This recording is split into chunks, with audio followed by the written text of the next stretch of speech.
All right. Good morning, everyone. Greetings to all. My warm greetings to everyone. I welcome you all to the portals of Shri Aurobindo College of Commerce and Management, Ludhiana. On behalf of our governing body, headed by Padma Vibhushan Shri S.P. Oswal, also the chief patron of this program, Secretary Governing Body, Mr. D.K. Sidwani, the patron of this FDP, Principal Sir, Professor Dr. Vishal Kumar, FDP Chairperson, IQAC and RFDC, the organizers of this FDP, and faculty of Shri Aurobindo College of Commerce and Management, I, Dr. Jasprit Kaur, on behalf of all, extend a very warm welcome to the galaxy of academicians and scholars today to this session. As we have all seen and witnessed, it is the continuous and consistent effort and endeavors of our college management to enhance the knowledge and skills of faculty member and encouraging innovative teaching learning practices from the faculty. The college has been organizing number of webinars, seminars, workshops. And with similar motive in mind, the journey of this 6-day long FDP began on 7th February 2022. And on same lines, today we have reached to the final and the 6th day of this FDP titled A Paradigm Shift in Teaching, Learning and Evaluation. So for today's technical session, we feel very privileged, elated and honored to have with us Professor B.S. Balaji. I welcome you, sir. Now, seeking the blessings of Almighty, I invite our worthy principal, sir, Dr. Vishal Kumar, for his encouraging words of wisdom and motivation and extending a formal welcome to our learned resource person. Principal, sir. Thank you, Dr. Jasprit. Resource person of today's session, Dr. B.S. Balaji, Associate Professor, Jawaharlal Nehru University, Delhi. Faculty members and dear participants, a very good morning once again to all of you. I welcome Professor Balaji once again as a resource person of this faculty development program on a paradigm shift in teaching, learning, and evaluation. Dr. B.S. Balaji is a renowned academician, a distinguished e-learning expert, and a very popular MOOC instructor. Today, he is taking session on online assessment, challenges and opportunities. Mr. Girish from IIM Bangalore also had a very good deliberation on learner engagement and assessments. And today's resource person is a master of all these e-learning tools. I'm sure the session will be very interesting and enlightening. I once again extend warm welcome you, sir, in the last day of this faculty development program, in the last session of this faculty development program, and my best wishes to all the participants. Thank you very much, Dr. Jasprit. Thank you so much, sir. Thank you so much. And indeed, it's true, we are getting another opportunity to listen to Professor Balaji. Ladies and gentlemen, now allow me to make an humble attempt to introduce you all with our learned resource person, Professor Balaji. Dr. B.S. Balaji is working as an associate professor, School of Biotechnology, Jawaharlal Nehru University, New Delhi. He did his BSc from Madurai Kamraj University, MSc from Manumaniam Sundaram University, PhD from University of Pune, and MBA from Anna University, Chennai. He has handled various online courses during this pandemic, as Principal Sir has already mentioned, like SWAM MOOC, MSc Organic Chemistry, SWAM Prabha for television broadcast, BSc Organic Chemistry, and many more. It is worth mentioning here that Sir is the proud recipient of Professor P.R. Singh Award for his outstanding contribution to chemistry education in 2021. Sir has 18 publications to his credit in peer-reviewed journals. He has got 325 citations with 10H index. He has been the resource person. He has presented many papers in national and international conferences. Moreover, he has been resource person for more than 100 FDPs registered 4 patents, 2 designs, and 1 copyright in his name. So that's commendable, and we are very lucky to hear from you. He has he has been providing consultancy services to eVidya Bharati and eArogya Bharati network projects, Ministry of External Affairs, Government of India, from March to August 2019. Sir has been the resource person for UGC FDPs, UGC orientation programs, MHRD. Moreover, he is also an editor of International Journal of Life Sciences, and he is also a reviewer of Royal Society of Chemistry and Elsevier and American Chemical Society Journal. And today, Sir is going to enlighten us about the topic online assessment challenges and opportunities. Sir, we are once again very much eager to hear and learn from you the concept, what you have brought for us today. And before we begin with Sir's talk, dear participants, I have a request. If in case there's some question, query, or you need to ask something, kindly make use of the chat box and we'll see to it.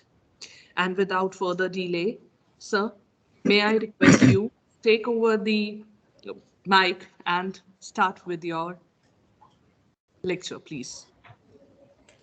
Good morning, one and all. I really thank Dr. Vishal for inviting me to share some of the experiences which we have been going through in the past couple of years in the online teaching learning mode. And I thank Dr. Jaspirit Kaur for a nice introduction. And without taking much time, actually, I would like to go directly into the presentation. And as Madam had already mentioned, if I would like to keep this session as interactive as possible. So you can actually ask questions in the chat box. And if I can actually read the chat while presenting, I can immediately respond. Otherwise, someone can actually interrupt in between. I have no issues with that because without interruption, we cannot move forward. So that's the reason I want to keep it more engaging. So I'll be looking for more questions because I'll be talking something which many of you would not have even seen. One is rubrics, another one is crossword puzzle. So these two are the major things I'll be talking about. And there we do need to have a lot of deliberations and discussions.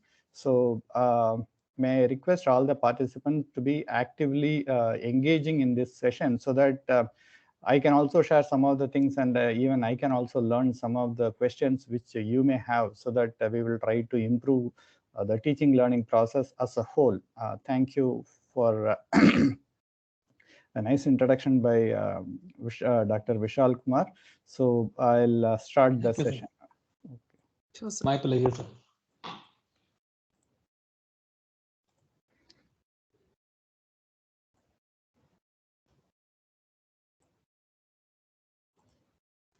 So is my screen visible?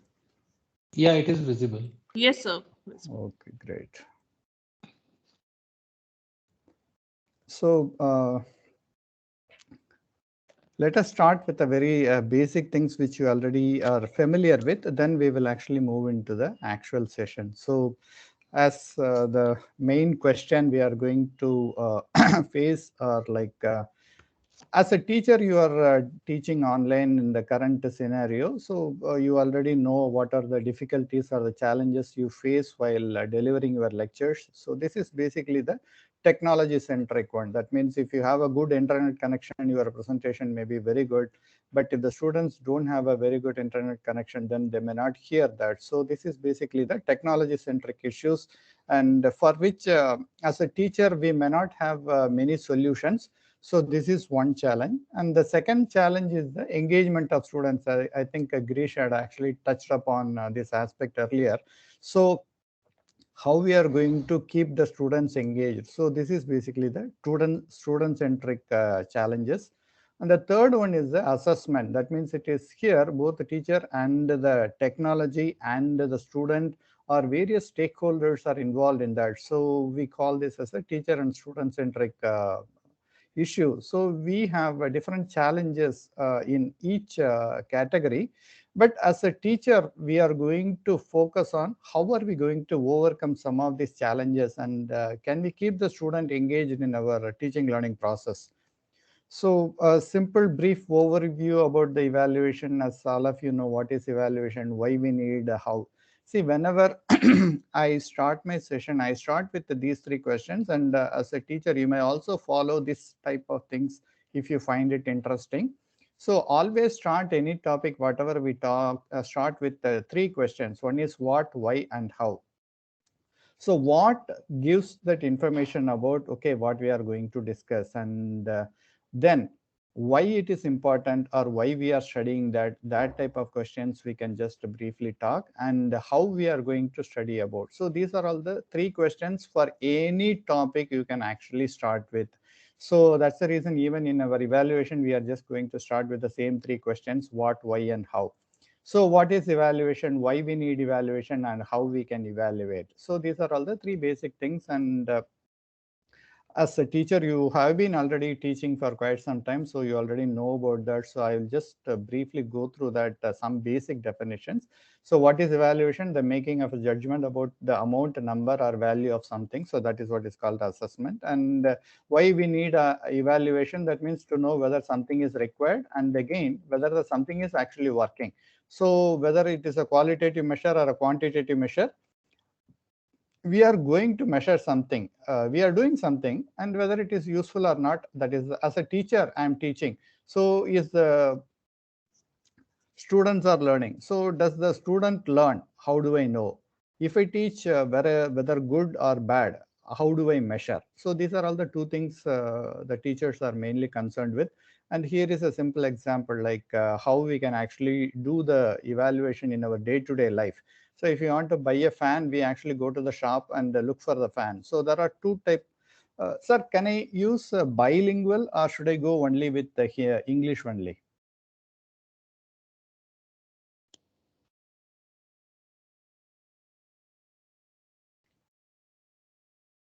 Vishal sir, is it fine if I go with English, or can I go with Hindi and English together? Sir, you can go bilingual if possible, or if, the way you are comfortable, sir. No, that's fine, because if the participants all are from North India, or maybe then if they can understand Hindi, then it will be much more better if we can go in the bilingual, because NEP actually talks about bilingual. So that's the reason we actually want to practice that now itself. Almost all of us are from North India, sir. Oh, great. Then there will be no issues. So सी हमें भी ये बहुत ज़रूरी है कि means NEP तो आने वाला है, अगर हमको Yes. पसंद है क्या ना पसंद है वो दूसरी बात है, लेकिन हम लोगों को ये तो इस्तेमाल करना ही पड़ेगा.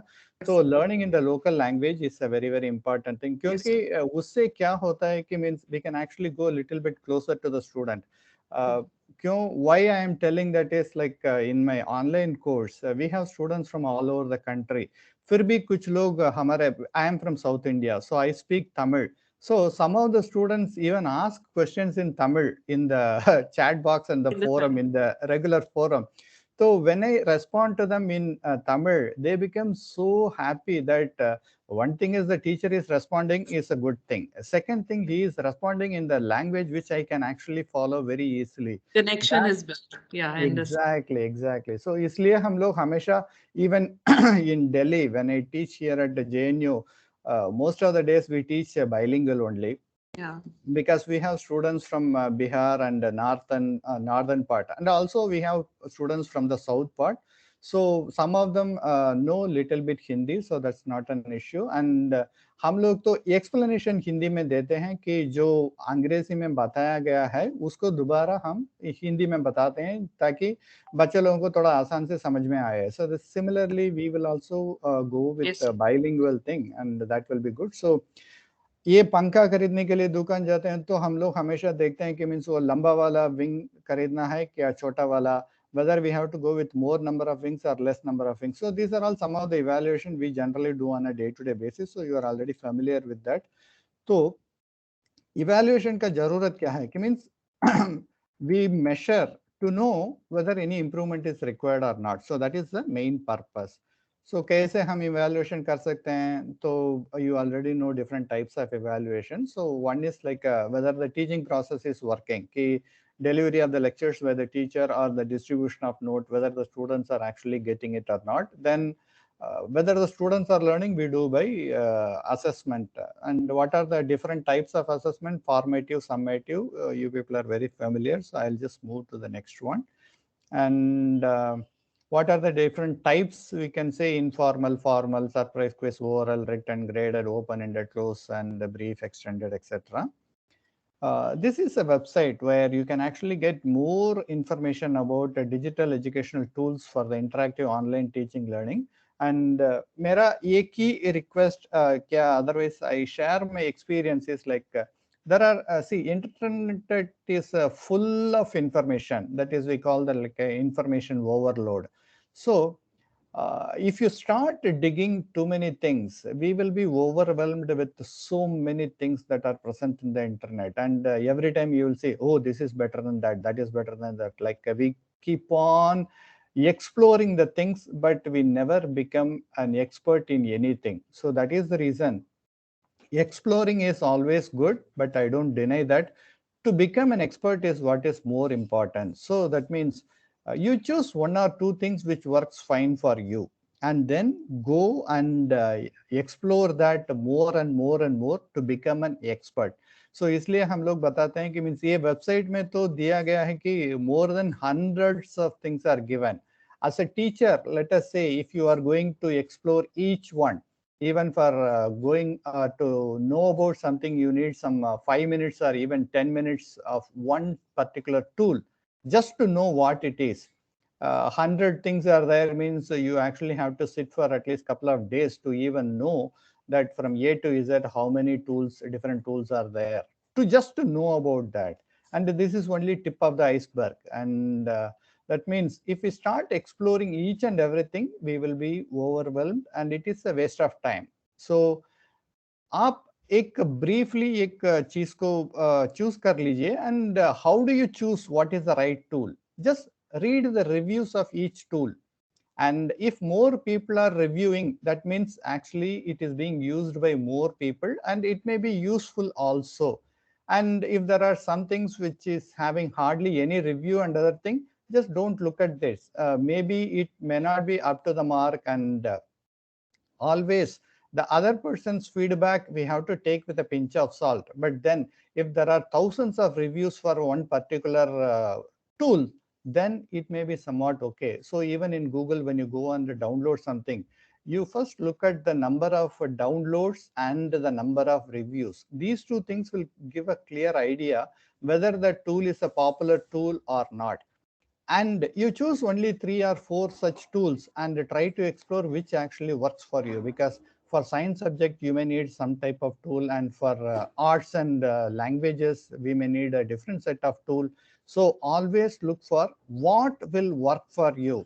Don't look at what worked for others, because what others are doing is not what we want to do. So इसलिए आप देख लीजिए क्या क्या मिल रहा है, लेकिन you have to choose what you actually want to do. Say for example, your assessment requires any one of this or maybe more than one of this. Say for example, you want to evaluate critical thinking or problem solving or demonstration of techniques or designing, creating, or communicating.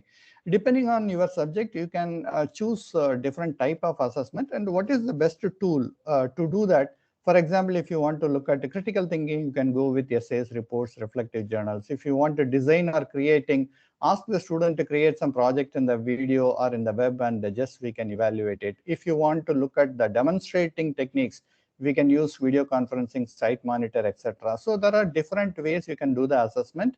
And depending on what is the subject we are teaching, we have to choose the tools. And types of evaluation to आपको पता है, तो इसलिए मैं quickly skip this ones. Assignments, multiple choice, multiple select question, crossword puzzle, short answer, and match the following. So what are the skill sets needed for students? This is also very important because we have to tell our students that आप लोगों को ये सब जरूरी है, क्योंकि time management is a very, very crucial one.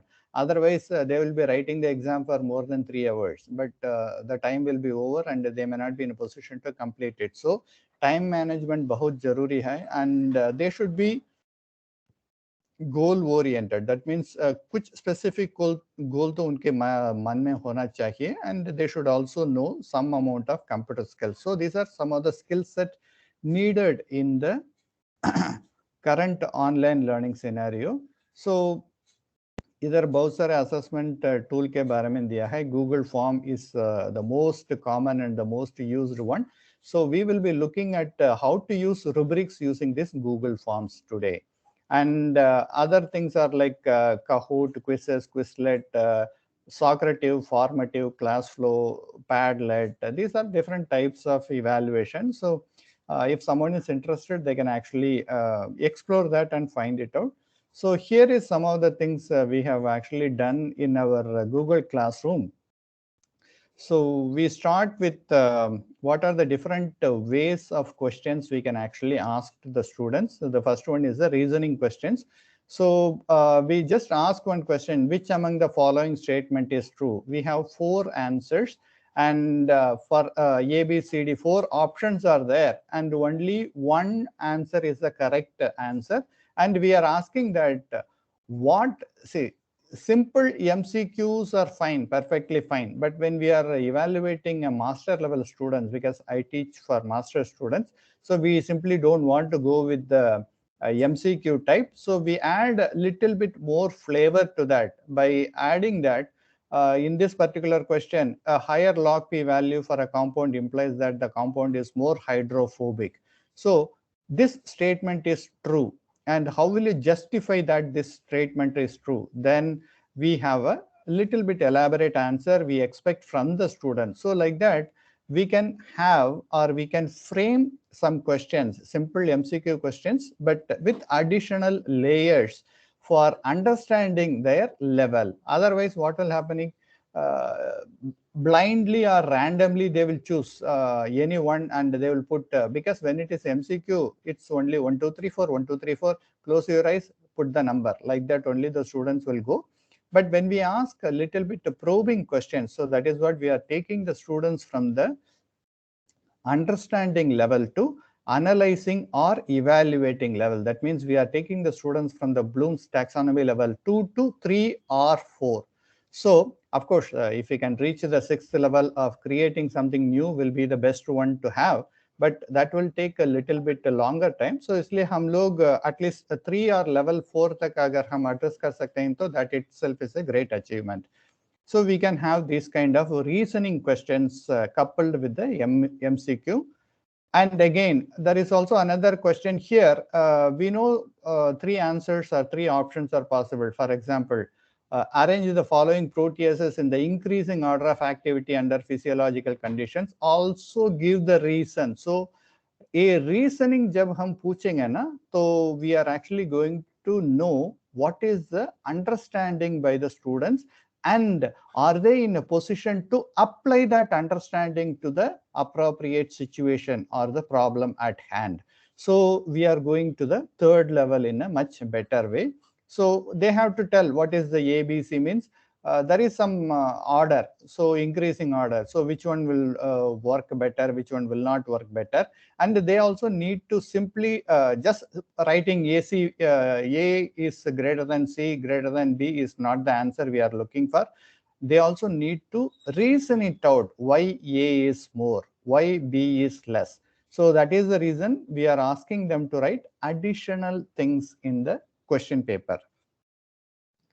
So now we have been conducting open book examination. Of course, in the current online mode, whenever a student is given, we have no control over whether they can copy from the net or not. So while we are framing the questions, we have to make a little bit twist to the question. So instead of this, if arrange the following proteases like that, protease with the serine, glutamine, and aspartic acid. So these are at the active sites. If the student just types these things in the Google, of course, something will come. Here, the first one is unconventional serine proteases. But if the student actually go through these kind of things, they should not be in a position to figure it out what is the question we are asking. So in these kind of cases, they only give about a particular system, but we add little bit twist to that. So rather than taking directly from the Google, they also need to understand little bit more, because we are asking them to compare. So we have to add a little bit twist to the question.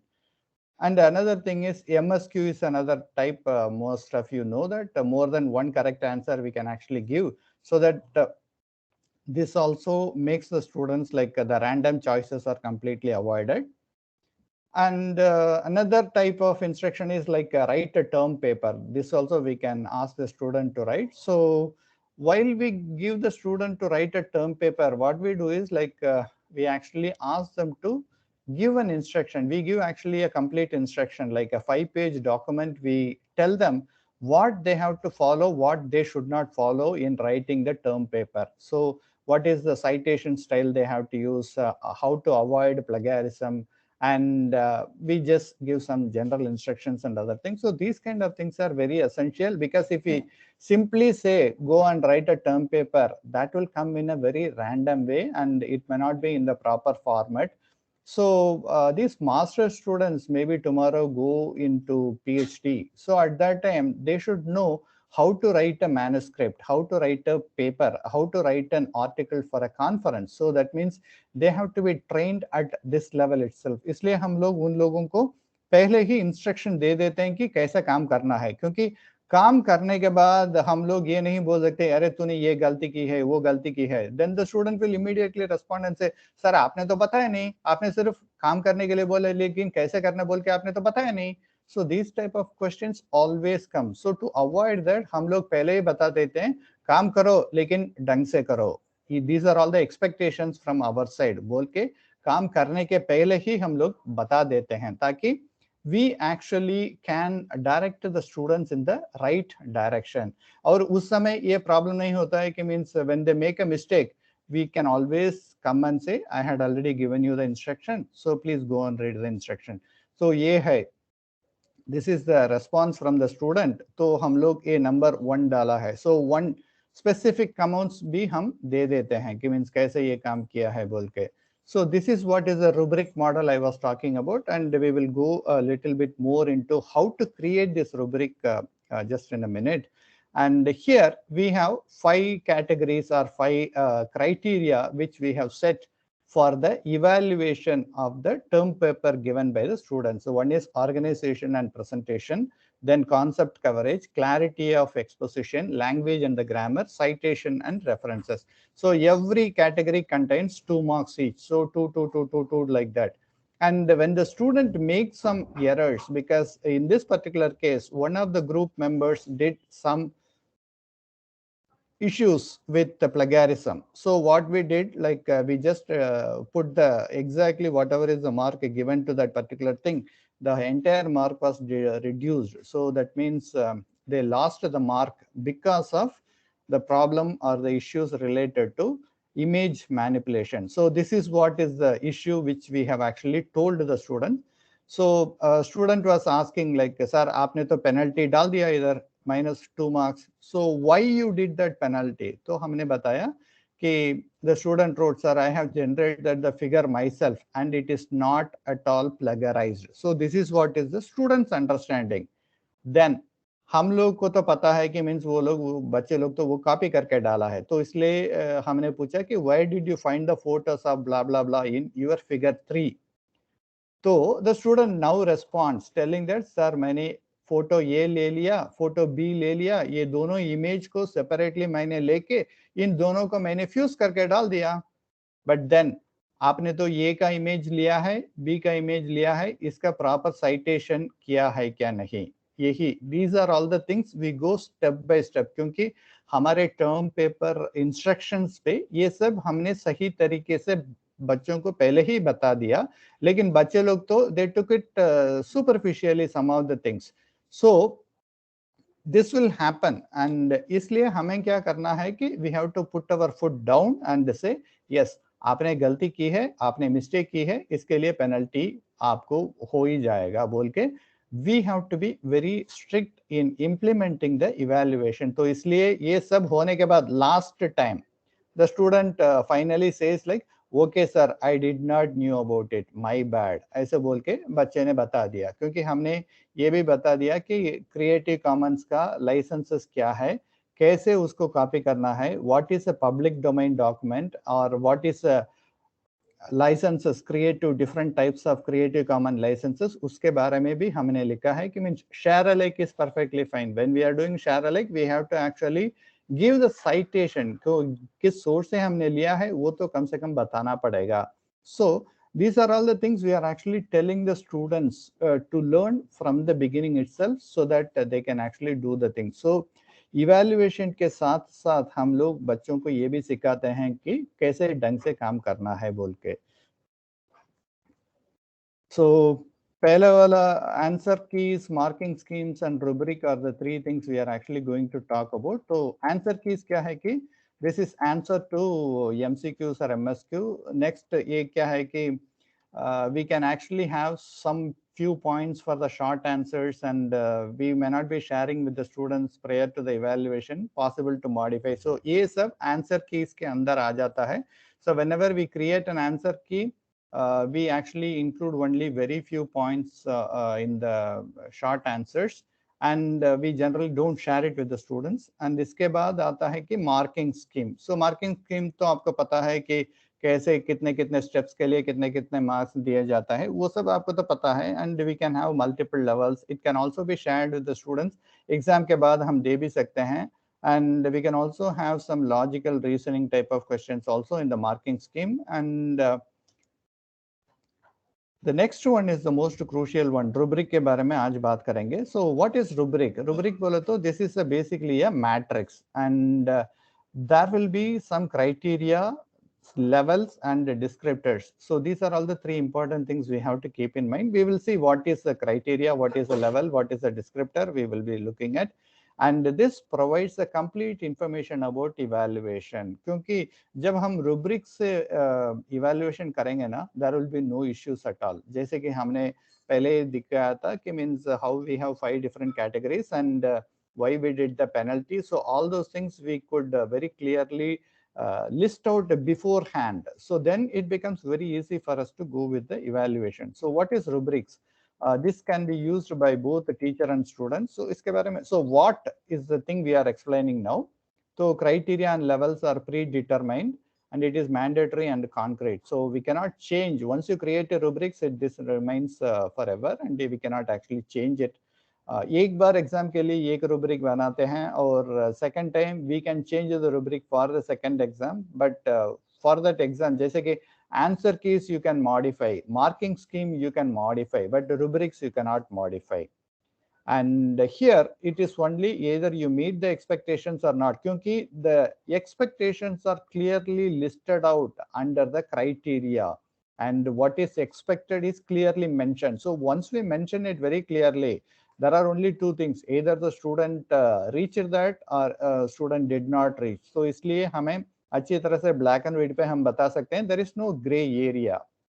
And criteria cannot have added parameters between levels. So that means ये हम बताएंगे कि ये क्या है बोल के, and criteria can have more elaboration between the levels. So these are the basic things. So what is rubric, and what is criteria, what is level, and what is descriptors? So these are all the three important terms we have to know when we talk about rubric. So what is criteria? Criteria is basically आपका कौन सा learning outcome है, because whenever we teach any course, we actually have some learning outcomes.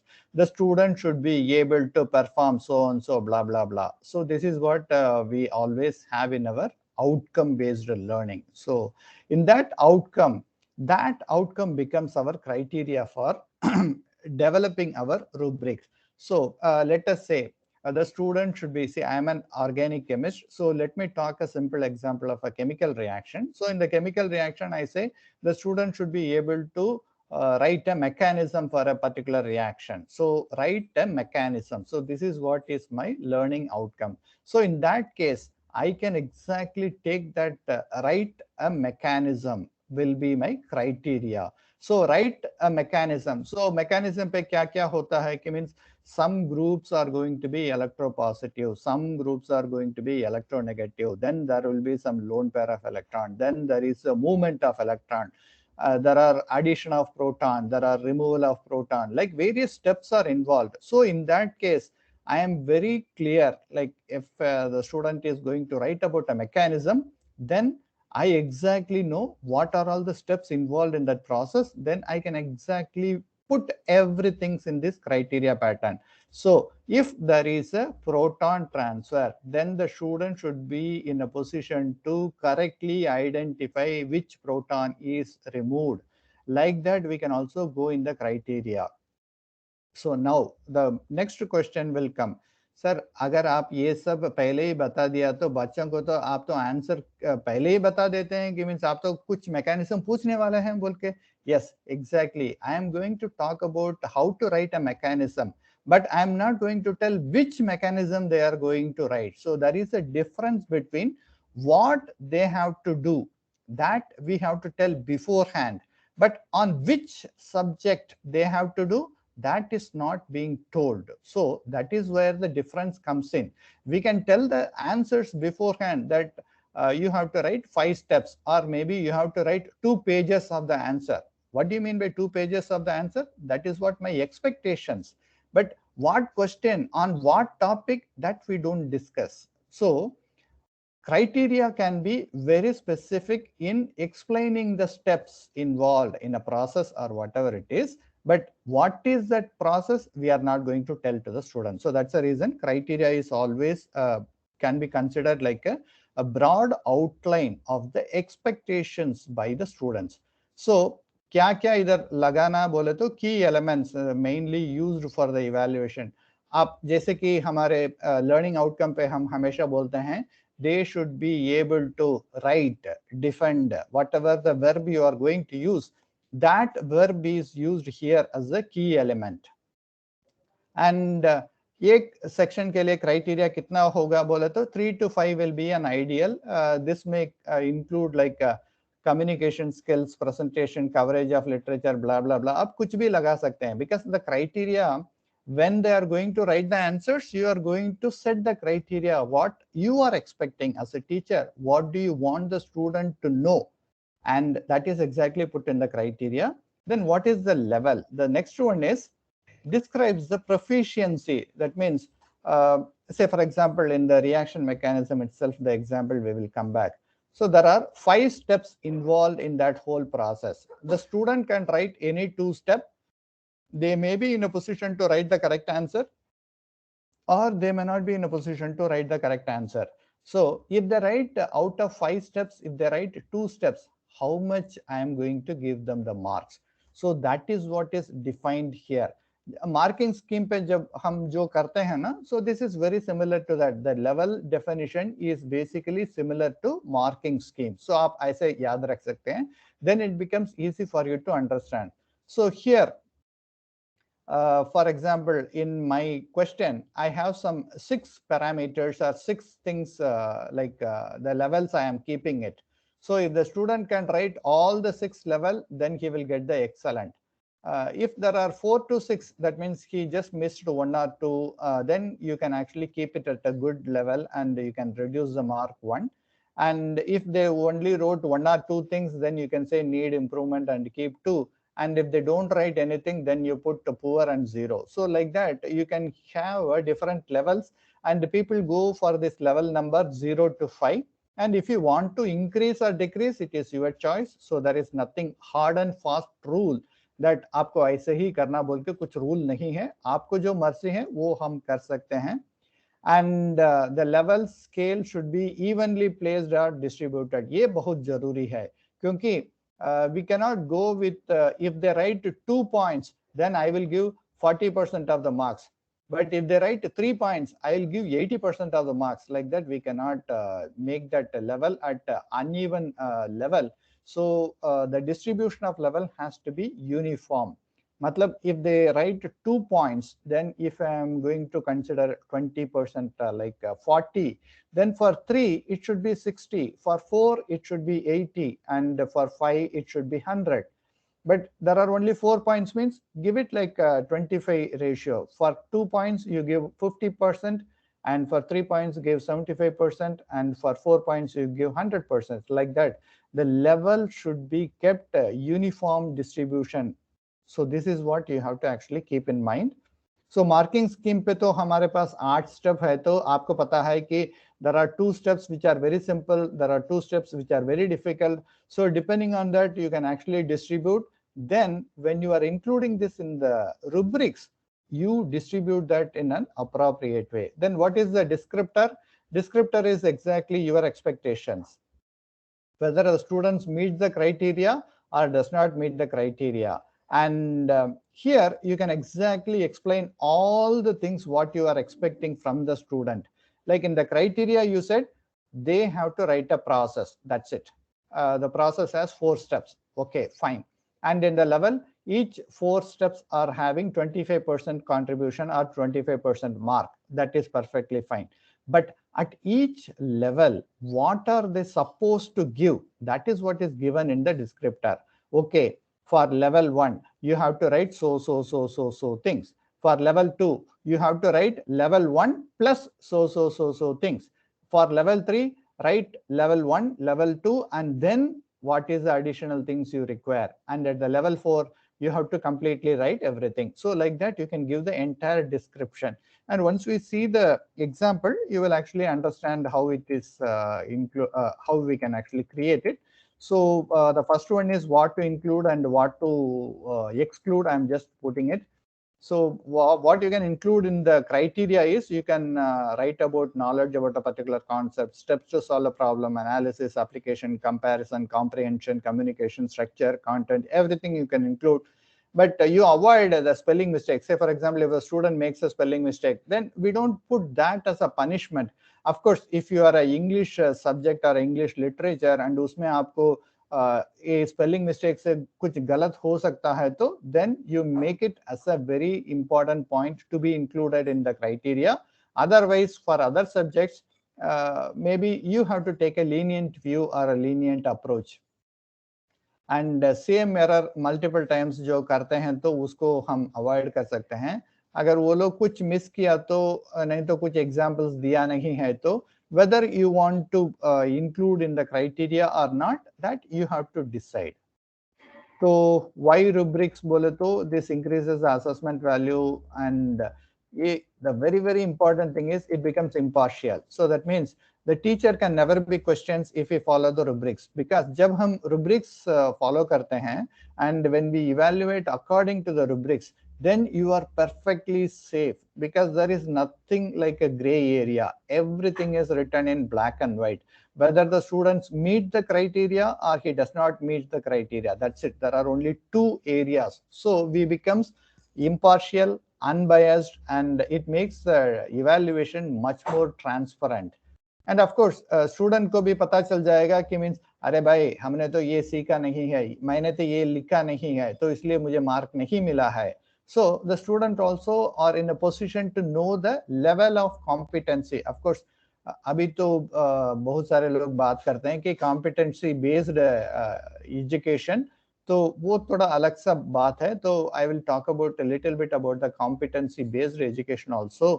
लेकिन इधर we are just looking at the level of competency of the individual students. If a student can write up to 2 level, up to 3 level, then they exactly know. We don't have to tell. As a teacher, I don't have to tell, अरे तुम्हें और improvement कराना है. See, the moment they see the marks from the rubrics, they exactly know where do they stand. Then it actually reduces our job as a teacher's job of telling the students where they lack.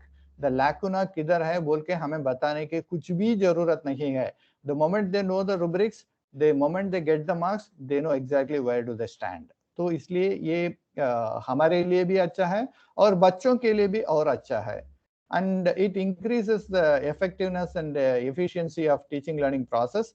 And the most important thing is consistency, क्योंकि बार बार आप यही करते हैं तो exactly irrespective of the students level, क्योंकि students level के बारे में हमें चिंता है, हमेशा चिंता है, क्योंकि कुछ समय अच्छे लोग आ जाते हैं, कुछ समय थोड़ा not so good students are coming, so उनका level तो vary होता रहता है. लेकिन once you make a rubric and once you make it a very clear cut thing, then आपके teaching में consistency तो हमेशा आ ही जाता है. So these are the advantages of using rubrics. And of course, you can also equate the to the specific learning objective. क्योंकि अभी ये जो NEP जो आता है, तो NEP में तो ये बहुत सारे use हो जाता है, मतलब specific learning objective SLO क्या है बोल के. So once you follow a rubric, you can actually relate or connect each questions or whatever the parameters to each learning objective. So उससे हमारा काम भी बहुत आसान हो जाता है, and it is very easy to give the marks or other things. So step by step approach हम कैसे कर पाएंगे? First we have to identify the learning outcome. What we are going to measure वो पहले देखना है. Then the second step is identify what criteria can be used as a step 1. So this is the next step we have to follow. Then criteria descriptors, create descriptors. क्या descriptor है, क्योंकि criteria के अंदर descriptors आते हैं, and that we are going to mention very clearly, and we are also linking them to the level based on the expectations. Then उसके बाद arrange them in the rows, and then क्या होता है कि assign different numbers to the level. So इधर है. So here we have created the different criteria, and the level or scale is also given, but what is missing? Descriptors is the missing. So ये जो descriptor missing है, we had actually put that in the our term paper writing document. Excuse me, sir. Yeah, madam. Sorry to interrupt, sir. Apologies for interruption. No problem, no problem. Sir, participants are requesting, can we go at a bit slow pace, please, if you don't mind? No problem. Slow, मतलब उनका कितना question है वो पूछ सकते हैं. No. So okay. So there is no question as such by now, but they've just asked, can we go at a bit slow pace? No, actually, this is only the theoretical part we are discussing. So that's the reason I am going fast. But the practical part, we have to talk slow. So practical part comes now. Right, so sir. Okay. That is the reason. There I will exactly go with, I have the entire screenshot of all the things. So we can actually go through that very elaborately there. So right, sir. You exactly asked me at the right place. Oh, thank you so much. So here is the one where we are actually going to do that. So this is your Google Classroom. Madam, abhi another 12 more minutes are there. So I will start at 11:30 exactly. Sorry? You asked me to stop at 11:30, right? Sir, just a brief break of 5 minutes at 11:30. Sure, no problem. Thank you, sir. Thank you. Thank you. Okay. So abhi tak, see, the main thing is the theoretical aspect, because we have to know what we are actually doing. So that is the reason, the what aspect we have seen and why aspect also we have seen so far. Now we are going to see how aspect. That means how are we going to do that? So this is the most elaborate one, and here we have to spend more time. So I would like more interactions at this level. Okay. So this is my teacher's screen on the Google Classroom. So assignment and other thing you are already familiar with. So on the right hand side, you will see something called the rubric. So this is the rubric we are actually going to create. And now, so we have three criteria. One is to create a rubric, or reuse a rubric, or import from sheets. So these are all the three ways by which we can actually create or use the rubric. And now, once you click on create a rubric, you will be taken to a screen like this. So here you can give us some title. So once you give a title, you actually have a descending order or ascending order. You can actually choose. So this is your choice only. And criterion, a title is required. So this is what we have discussed. Criterion, description is required. This is the level. So these are all the three things we have discussed. Now, criterion title is nothing but your learning objective. So what is the learning objective you are going to measure? You just put it here. So that is what is the criterion title. And what is the criterion description? So under that particular learning objective or learning outcome, see, when you put it in the beginning of the course, we call it as a objective. When you put the same thing at the end of the course, we call as the outcome. So learning objective and the learning outcome are one and the same. So there is not much difference. So sometimes I use objective, sometimes I use outcome. So this is one and the same only. Only the name had changed. So don't worry about the rest of the points. So the criterion description is exactly we are going to mention what do as a teacher I expect from the student. Say for example, the criteria is known, writing a mechanism. So that is my learning outcome. The student should be in a position to write a mechanism for a particular reaction. Okay. So the writing the mechanism is my criterion title. And then criterion description. Okay, whether this reaction involves proton transfer, whether this reaction requires some equilibration, whether the reaction involves loss of proton, whether the mechanism requires loss of water molecule, like that, blah, blah, blah. So many things may be there. So all those things I can put in the description. So students should mention if there is a proton transfer involved, comma. Student should mention if there is a loss of water molecule, comma. The student should mention if there is a change in the hybridization. So I can just keep on adding the descriptors. See, this is where the teacher can actually think a little bit more how much you actually want the student to, you want to know how much is the student heard actually learned. So in-depth analysis by the teacher can be very helpful in this particular area of defining the criteria, what is required for the evaluation. So basically हम लोग कैसे करते हैं कि I know what is the question I am going to ask. So I write that question in a piece of paper, and then I also write the answer to that question. Then I know exactly, okay, what is very easy, what is very difficult, so where the students are going to suffer. So all these things I first identify before I make the rubrics. Of course, rubrics banana bole to it is a little bit tedious job, and it is a time consuming and a laborious job in the beginning. But once you make it, you can rinse and recycle it forever. So we created the rubrics last year, and this year it is a piece of cake. We didn't do anything, and that's it. We just shared that rubrics with the students, and the students also did not ask a single question because everything is written in black and white. That's it. So creation does took some time for us. So that is the initial investment a teacher has to make. As marketing pe hamesha bolte hain, higher the investment, higher the returns are going to be. That is always true here also. The higher the investment of your time, higher the return on the appreciation the teacher is going to get. क्योंकि जब आप ये rubrics इस्तेमाल करते हैं, then you are actually going to stand out from the rest of the people. क्योंकि rubrics करना बोले तो जैसे कि हम लोग बताते हैं, if you conduct a open book examination, then you actually stand out from the rest of the people, because here you are actually allowing the student to copy from the book, copy from many things. That means your level of question has to reach that level where the student, even if the internet and the open books and everything is given, they may not be in a position to simply write your answers within half an hour's time. So that means the level of difficulty, you are taking it to a little bit higher level. So that means you are not taking just the difficulty, you are also taking your reputation to the next higher level. So that is what we actually look at, or we look from that thing. So the more and more the difficult or the extra work the teacher does, the more and more the reputation the teacher is going to get. So वो हमेशा याद रखना है.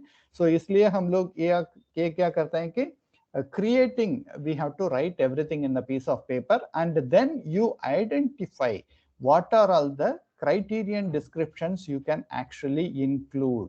So you make 3 or 4 different mechanism, 3 or 4 synthesis, or maybe 3 or 4 process, and from that process you can actually create different criteria. Like for one test itself, you can even have 4 or 5 different things, because for question number 1 you follow this particular criteria, for question number 2 you follow different type of criteria. If you want to be, you can also be that much specific in your evaluation or creating this rubrics. So that is also perfectly fine. And if you don't want to do that, you can also have a overall criterion and use one simple rubric for the entire evaluation. So that is your choice. So as a teacher's choice, you can actually choose. Sir, could you please zoom in your screen a bit? There's a visibility issue. The size of the, if possible. how do I zoom this in? So I really don't know. Okay. Because let me see. The problem is I'm actually using a Mac. So in this Mac, All I right. don't know how to zoom in. And this is actually an image, the present Okay. PPT Okay. image. So PPT. maybe I will be sharing this, madam. Right. So everyone can actually go through that. And this is much simpler.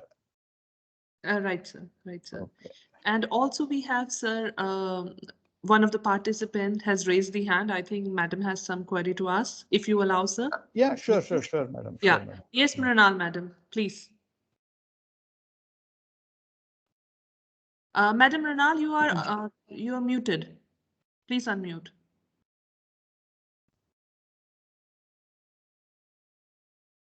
Mrinal, Okay, madam, we okay. cannot hear you. Yeah, Sir, come better, actually, better. good morning, sir. Sir, you can zoom out. Can you see on the extreme right on the top three dots? Madam, actually, this is a PowerPoint, ma'am. So this is actually in the PowerPoint. So here I can actually go to the Okay. screen. Okay, you want It is here. already an And image. can you see here now? Yes, yes, yes, sir. This is Ji. So Thank this is what the maximum I can actually do that. Okay. So No, no, and this is fine, sir. okay, madam. So Ji. no Thank you, problem. sir. So Thank because I was in the presentation mode. So in the presentation mode, I don't know. I haven't done that. So see, I can actually do that while I'm creating my video lectures. I know how to do that, but in this PowerPoint, I am not familiar with that. So anyhow, now you can actually see that. So the criterion description we are going to mention here. So I'm actually going to ask a question in which there are 5 methods or types should be discussed with appropriate examples and use case. So this is the criterion, and the title for this is analysis, simple analysis. I'm going to give a particular reaction, and the students are going to analyze how the reactions are done. For example, synthesis of an alkane. This is the question I am going to ask the student. So the synthesis of alkane has maybe some 4 or 5 different methods or process. So the students are going to mention about each process. So that is the reason we give the different levels here. So 5 point and 3 points, like if you look at 5, 3, and then we have the 2 points, like that we have different levels. So what is each level the students are expected to answer? In the 5 point, if the student has to get 5 marks for that question, they have to write method 1 to 5, and they should be clearly described with the suitable examples. So this is what is the very important thing the student has to do. They need not have to simply say and just leave it there. They also have to give some examples. So this is the description I am expecting from the student. So criterion is simply there are 5 methods involved in this process. Okay, fine. That's a very simple way of describing the criteria. But what I expect in a detailed description, I give for getting 5 marks or getting the maximum marks for this question. The student has to write all the 5 methods, and they also have to give an example for each and every method. So this is what we say. And this level is the excellent level, or maybe the top level, or maybe the best level. So this is just a word. You can add this word, anything, whatever you feel like you can actually add. So mostly people use the excellent, good, needs improvement, poor, like that they used to use.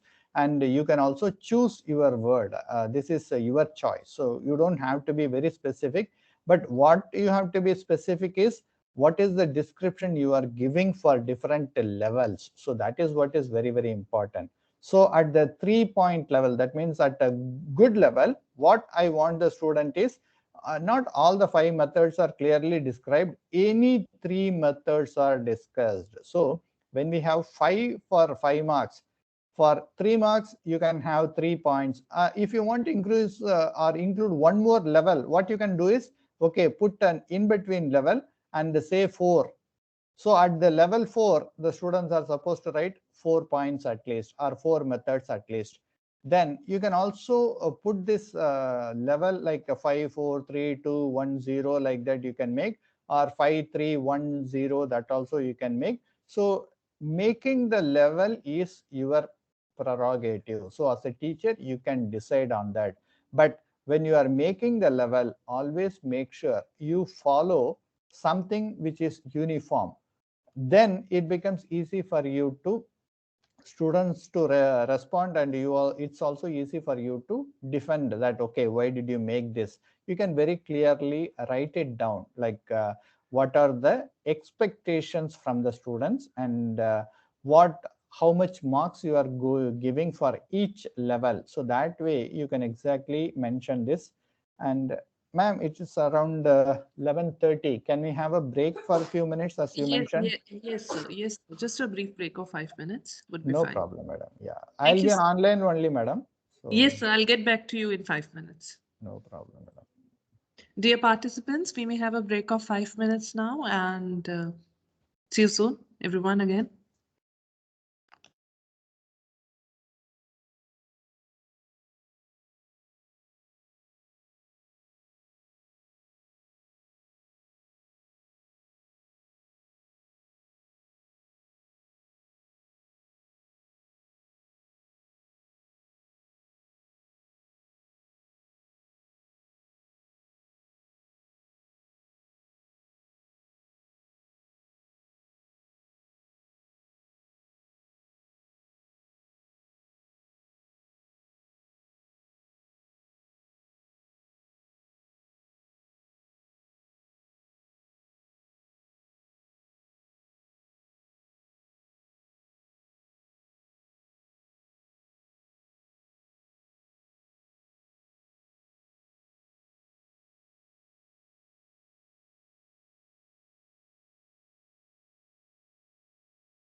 Excuse me, sir. Yes, madam. Yes, sir. I think everyone's back. Shall we proceed? Yeah, sure, no problem, ma'am. Thank you so much, sir. And it is great going by now. And thank you. Thank you for letting us know about more of rubrics. Sure, ma'am, because actually this is expected in the new education policy, and it is actually they are going to make it a must for everyone to start using this. So many times what happens is like we are reluctant. Actually, in human HR management, we always talk about a resistance to change, because our human mentality is that we resist all changes. But unfortunately, like when things are we are asked to implement, we have no choice. So better know it beforehand, so that at least you know, like this has to be done. Maybe if you can effectively use it, your reputation, as I mentioned, always is going to be much higher than the rest of your peers. Like you are doing something which is new, and you are actually a little bit ahead of the rest of the people. So it gives an edge. Yeah. exactly. So that's what. So. And so I think almost all of us face this problem. The moment we ask a question, then Google Baba is there to help everyone. So great going, sir. Thank you so much. Sure. And I think we may proceed. Yeah.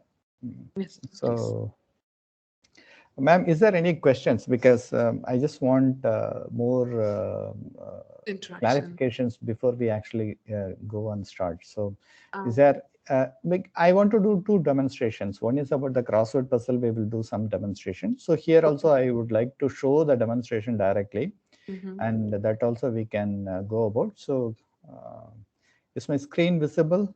Yes, sir. Your screen is visible, right? Yes, sir. Okay. So we are actually had moved from our presentation to the actual rubrics of creation. So let me just go back. And so this is a class I have actually created.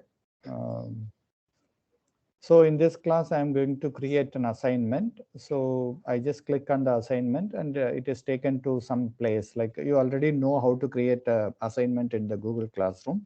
So I just put the word test here as the title. And here is the rubrics plus. Can you see my screen? Yes, yes, sir. Yes, okay, sir. sure. So here I click on the create rubric. So I'll be taken to the next screen where we have the assignment or the assessment is the test one. So here you can actually see this is the criterion title. So as I mentioned, what is the criterion title we are going to say? Let us say, let us talk about today's FDP itself. Like we are going to create a rubric for today's evaluation. So how do we do that? So what is the learning objective for this today's session? Did I mention that?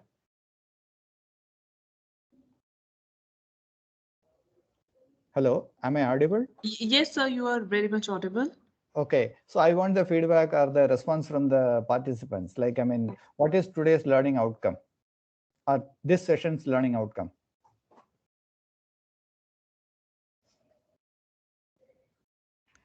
Dear participants, I request you, you may kindly unmute yourself and interact with our resource person.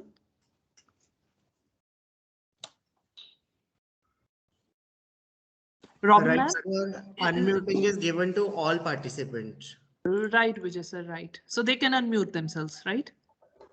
Yeah. Okay. Yeah.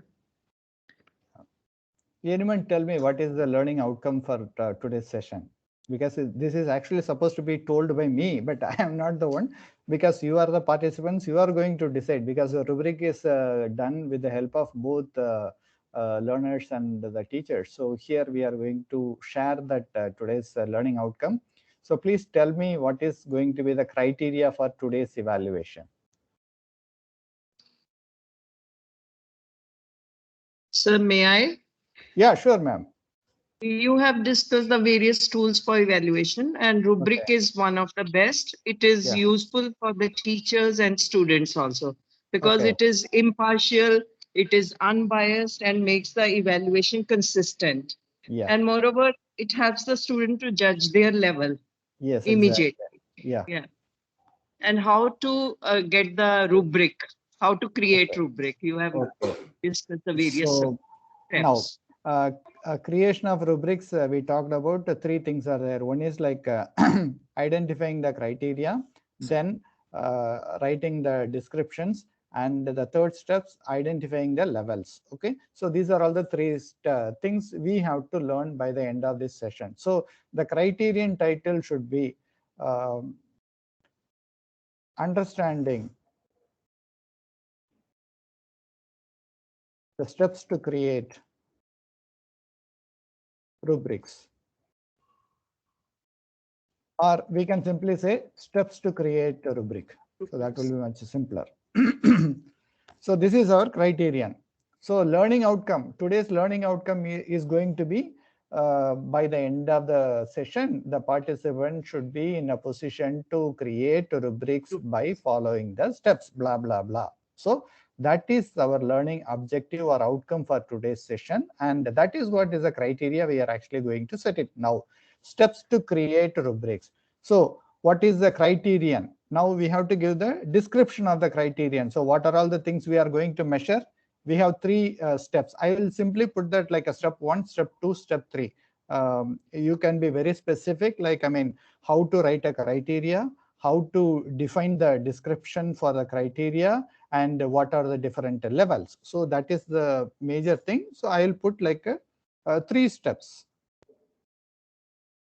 I'll just make it a very compact or a smaller, concise one. I'm just putting like a 3 steps. Criterion description, the participant should be in a position to talk about these 3 steps. So this is our criterion description. The criterion description may include creation of the criterion title, or creation of the criterion description, creation or identifying the levels. Whatever you want to include, you can include here. Now, what are the levels we are going to make? How many levels we can make? 3 level, 5 level, 10 level, 14 level? How many levels we can make? Just tell me.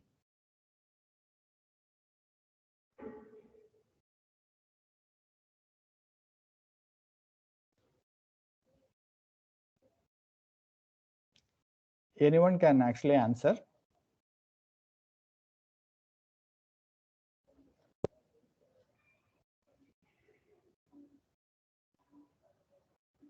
Hello? Am I audible?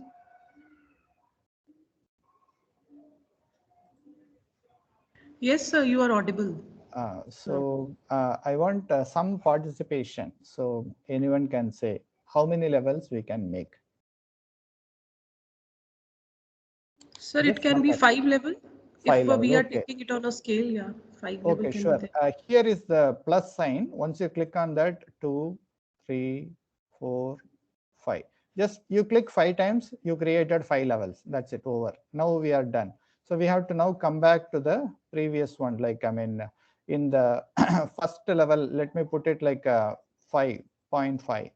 So here I just put it like a 0.4, and this is 3, and this is 2. And then if I make it like something like the last one, which is the 1. And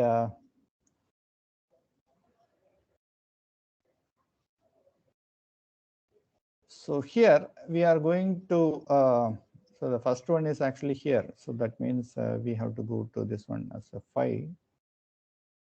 And this is 4, this is 3, this is 2, and the last one will be 1. So what is the level title?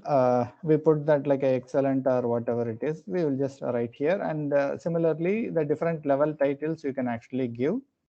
And see here, let me make it 1. So in the description, what we should write in the description. So now you exactly know what are all the expectations, like they should be in a position to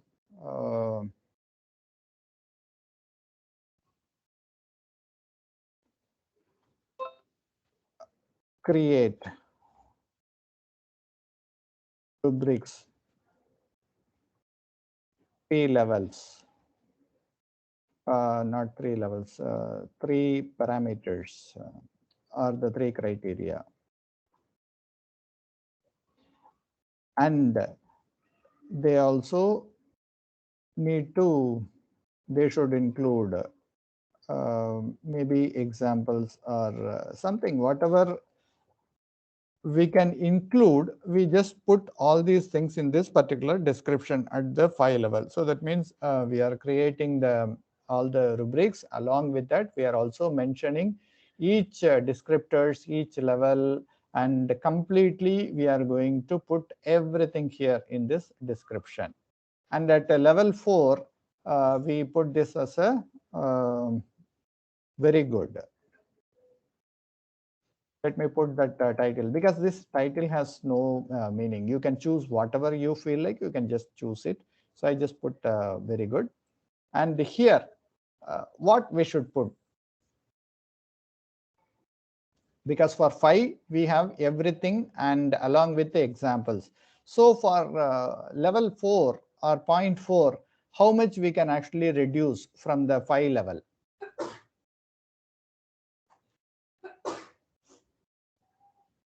Maybe the example part can be removed. So maybe removed, okay, yeah. I just put here remove example. So Remove example. Or example not included. That's the only thing I'll just add as a simple thing. Example not included.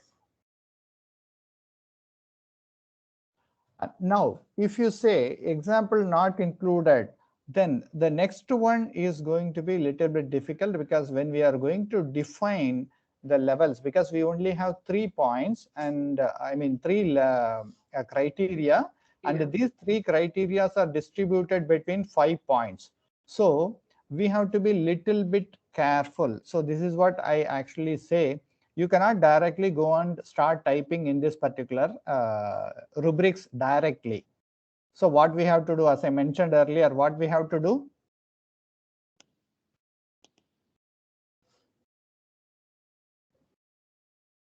We have to be very clear about the criteria. In order to create a good rubrics, we need to be very clear about the criteria. वो भी है, लेकिन हमें पहले ही लिख के करना पड़ेगा, ताकि what are all the things I actually expect to be included in that. So इसलिए rubrics creation is not like आप जाओ इधर प्लस डाल के इस पे सीधा टाइप करो बोल के आप कर नहीं सकते हैं, because you may not be in a position to think effectively and start entering the things. So how do I do? Now I take a piece of paper and write about each things criteria. Okay, what are all the definition of the criteria, what to include in the criteria. So these are all little bit in-depth levels. So when I mention here, just I write 5 points or 3 points here like that, rather than mentioning. There is some problem in your audio. Can you hear now? Yes, sir, but the last sentence which you Okay, said. Okay.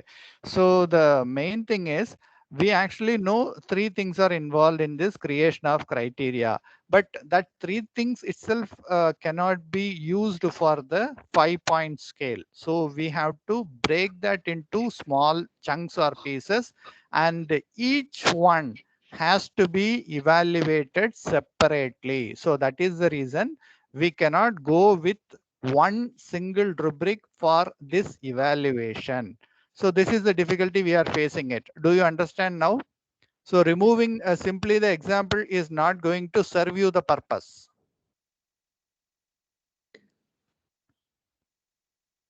आपको समझ में आया क्या?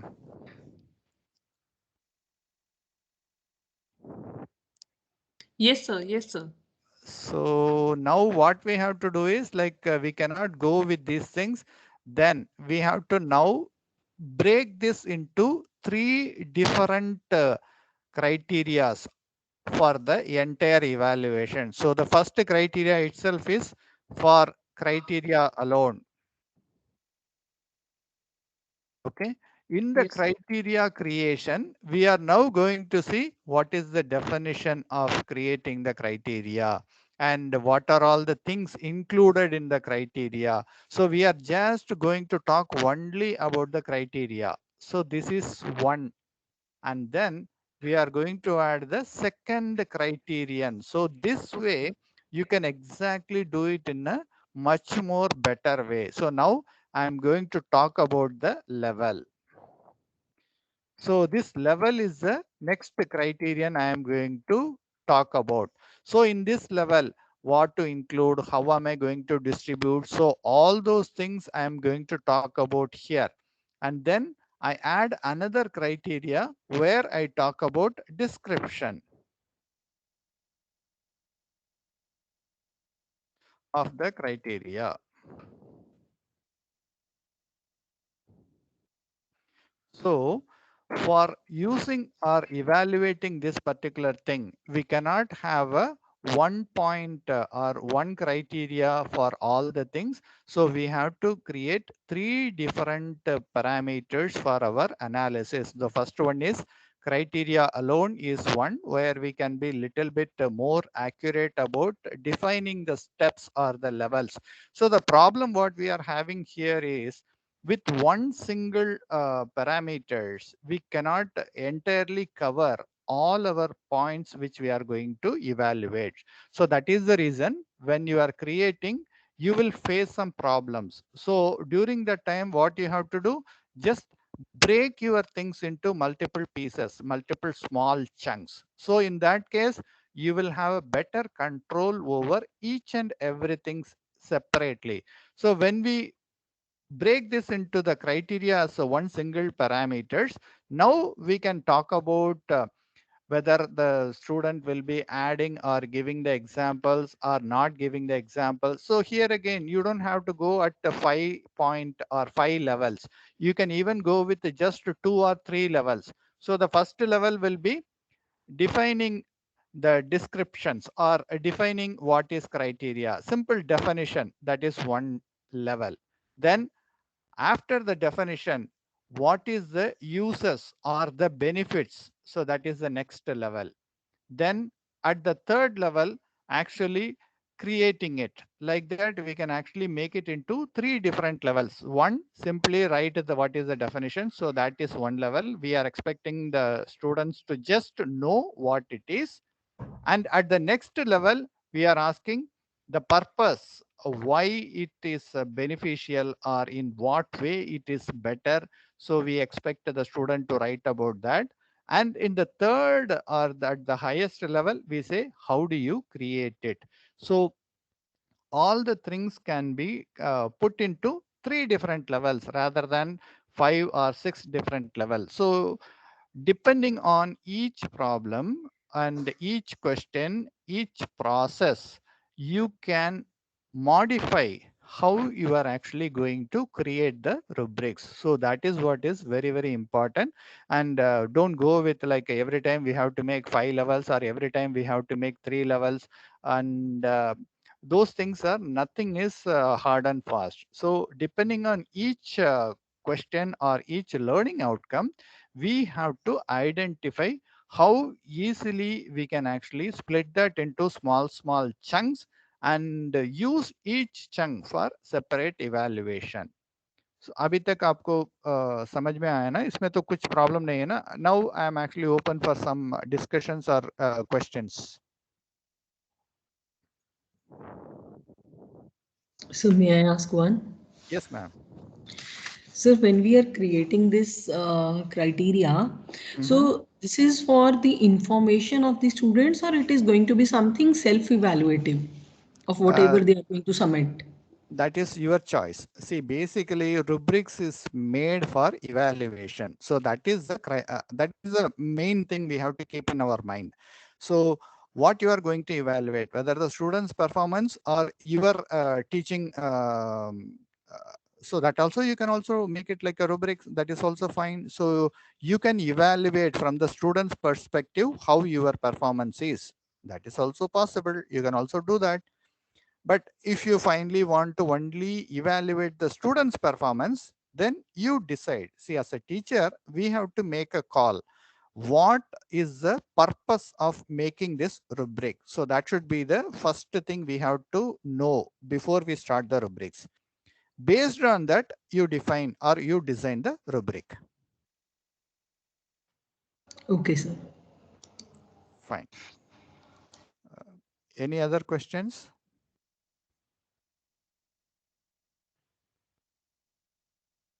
Of course, this is going to be a very challenging one, because many of you, none of you would have even known that how we can actually do that. So just by telling few things and then immediately asking you to perform is not the right way of approaching this problem. But since you have been actually doing evaluation, so how you can actually integrate rubrics into your evaluation is the way you have to start thinking. So that's the reason, like, I mean, whatever difficulty you had in your regular evaluation, you can come out and we can actually try to address whether that can be done through rubrics. I'm sure, sir, by practicing more, we'll be having Exactly, a hand. that is the main thing. Like, I mean, see, the main my main objective is, like, I mean, I have to actually force you to start think. That's it. Right. You don't have to do it today, but the more and more you start thinking, the more and more questions will come to your mind. So this is what is called the Socrates way of teaching learning process. So the more questions come, then only you will realize, oh, this is not that easy. So we have to actually plan properly, and without the planning, we cannot get into rubrics. So, but the moment you have a proper plan and start doing this rubric, then it becomes very, very simple and very easy. As we have created for our term paper writing, we exactly know what we are going to measure. So we have actually listed out everything, like, I mean, what is expected by the students and how we are going to distribute. So all those things was done pre. So that is the reason this 1 hour, 2 hour session is just insufficient for those kind of elaborate work. But at least you have to get the point, like, I mean, how effectively we can actually do that. So that is the only thing. Here it is actually the awareness creating session. And we also try to do some demonstration. So please help me out with adding one more criterion. So I'll wait for that, and what we can add for the criteria. I want the support from the participants.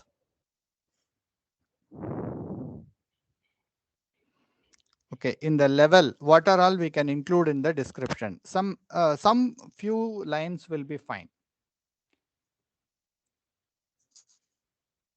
What we can measure in the level, we have to distribute evenly. So this is our main requirement for the level distribution. So if someone makes a mistake or someone is not evenly distributing, how are we going to find it out? Is there any way to find it out? So Dr. Linu has something to say. Yeah, if you yeah. can. Linu, ma'am. Yes, thank you, Jasprit ma'am. Good afternoon, sir. So I just wish to ask you one thing, that if I'm clear of what you were sharing with all of us, that suppose we have a question which is asking the students about, suppose it's a simple question regarding features of something. Okay. So if we have 3 features to be listed, we are expecting from the students that 3 features need to be listed. Okay. Yes, Right? ma'am. Yeah. So it'll be preferable to use 3-point scale, or we can even use 4-point scale in case we also expect that the concept's definition should be given. That will be level 1. And then rest of the 3 points on the scale, they will be like concept plus 1 feature, then concept plus 2 features, then concept plus 2 plus 1 more feature. That is 3 features. So am I able to grasp it in the right way? Exactly, ma'am. That's what, ma'am. There is no hard and fast rule. Like you have to only have 5-point scale, 3-point scale, 4-point scale. So the scale is only for you. The scale is defined by the teacher. And how much depth you want to go. See, the rubrics beauty is how much depth you can actually, you can think, you can articulate, everything can be put into the rubrics. Right, sir. So, So one that, question I have. yeah. So it is related to like if we are in a system of affiliated colleges where we are affiliated to a particular university. So will it be expected from us to design these rubrics, or it'll be done by the university and it'll be given to us to follow? Actually, madam, currently, because I am not an administrative person to take a call on this, but as a individual, what I will suggest is like, I mean, if you can design your own things, at least for your internal evaluation, you can actually make use of it. So the main objective is like everybody says like final exams or all the things syllabus, including syllabus is given by the university. So what freedom or what role as a teacher we have from the constituent colleges? But the university gives only the even UGC gives only the minimum requirement. They don't say like for example a topic A has to be taught, means they don't say like how depth you have to go on that particular topic. So this is the teacher's choice. If the teacher want to go more elaborately, this, yes, within that 30 minutes or within that 45 minutes, how much depth they want to go, they can actually do. So university does not put a restriction on that, like the topic A has to be taught. How easily or how difficulty is the teacher's choice. Similarly, the university also says like they have to conduct the internal evaluation. So the internal evaluation is entirely the teacher's prerogative. So the teacher can actually decide like I have to do the internal evaluation, be it rubrics method, be it a crossword puzzle, be it MCQ type, be it a MSQ type. It is the teacher who decides. So internal for your class evaluation, you are the king and you are the queen or whatever, you are the boss. So you decide whichever way you want to go, you can take a call on that. So there is no restrictions put from the university on these aspects. And if you can actually develop a very good rubric, you can even share with the university. Of course, not many universities will be willing or forthcoming to accept a thing given by a college or the constituent college teacher. But if there are some good people who can actually understand, then they will surely take this up and they will actually try to implement. So there is nothing wrong Right. in taking that step forward in the positive direction. So actually, my apprehension was just related to not only because sometimes we talk about the resistance from the teacher's side, but there may be lack of acceptance from the student side, because we often see that students, they are expecting what university is offering to them. So whatever we are doing, there may be lack of acceptance. Maybe I'm just saying, maybe there may be lack of acceptance from student side. That's why it was just an apprehension. That's why I raised a question. No Thank you, sir. problem, Yeah. madam, because we actually face these kind of problems. Even in our university, we have that because even in university, we say 100% freedom is given to the teachers and other thing, but there are 20 different teachers who are teaching. So each teacher may follow something. Then if there is no uniformity between all the people and everybody chooses their own way of evaluation and other thing, the students are actually more confused. Like, I mean, how do I actually go about it? Because some people say, okay, this type of evaluation, some people say presentation is the expectation, some people say you have to write a term paper or you have to write submit some assignment. So students are also having some difficulty, but by knowing that what is the difficulty the students have, if we can address that, that will be a much better way to go about it. And of course, as you mentioned, resistance to change is there from everywhere. And sometimes if you want to implement, we have to just put our foot down and say, yes, this is how it is going to be. That's it, no deviation from that. And slowly the students will come to terms.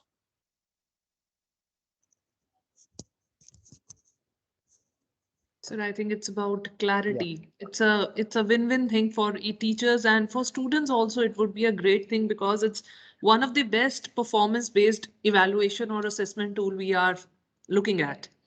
Yeah. And once if everybody get clarity and get mastery over it, so I think it would be a win-win situation for everyone.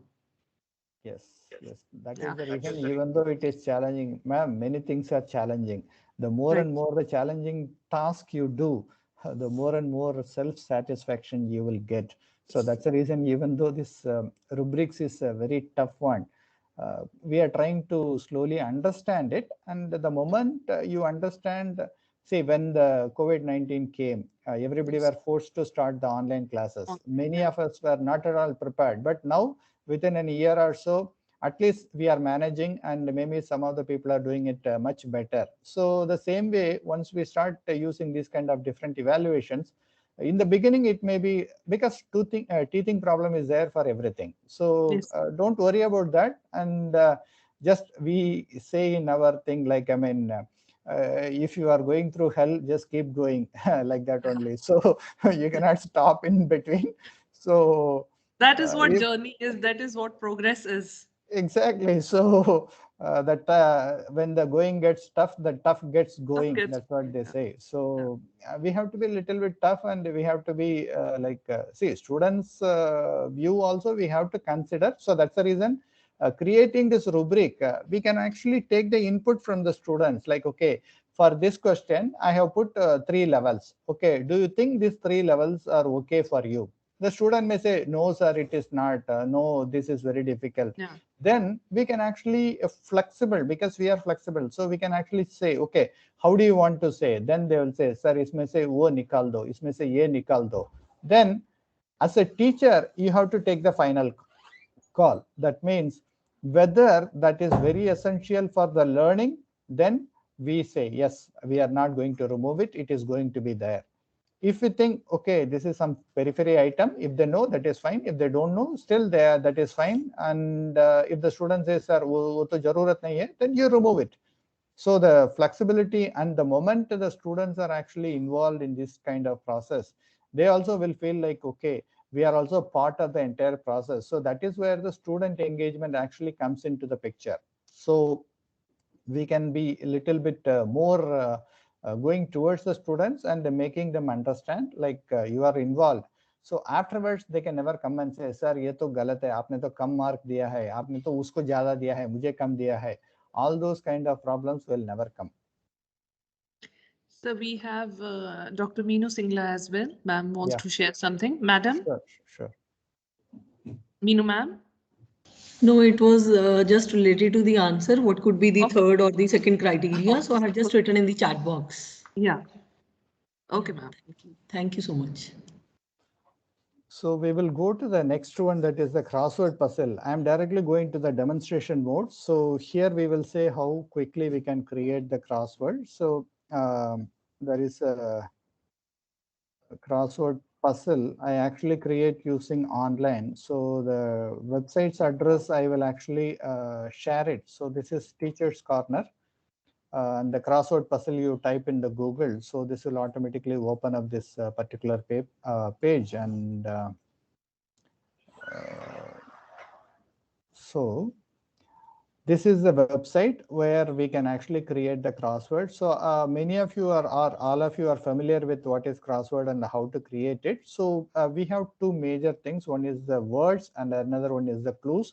So this is the 2 major things by which crosswords are created.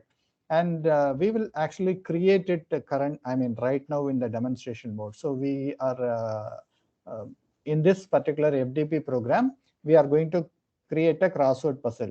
So what are all, maybe we will have, how many participants are there? What is the learning outcome? Blah, blah, blah. Any question we can actually put it. And creating this crossword puzzle, I'll be actually using simple statements only. From the statements, how we can actually create the crossword, we are actually going to see. So the first question I will put, like, the question is, where the FDP is conducted, or who is conducting the FDP? Who is conducting the FDP? I will just say it's a Aurobindo College. So Aurobindo. I will just put this name only. I will not add other things. And how many participants are there? Simple things. How many participants, or maybe how many sessions? Let me put how many sessions. Maybe I am just taking some rough number. I'll put 9 sessions. Okay, just 9, number 9 only. And the timings or whatever you can think of, we can actually use in creating this clue. And Now, we will go to the little bit more. What is the learning outcome? We will list out 3 or 4 different learning outcomes. So, specific learning outcome 1. I'll just put specific learning outcome 1. So, what is the outcome for this particular FDP program? Someone can tell. A single word will be better, because creating crossword puzzle, single words are far better, and there are some issues with having more letters. So how do we define, or what can be the word for the single learning objective for this session? Anything that comes to your mind, you can actually tell. Innovative teaching learning practices. Okay, innovation I'll put. Okay, right. Innovation. Okay, so this is what we are expecting from the faculty. So SLO2, what we can use.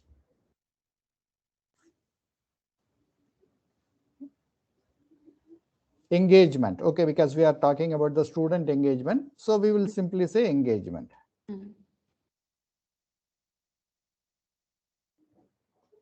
Okay, then another learning objective. So one of the faculty members writing online effective learning. Effective. I'll just use effective. Yeah. That is perfectly fine. So another one, let me put another learning objective. So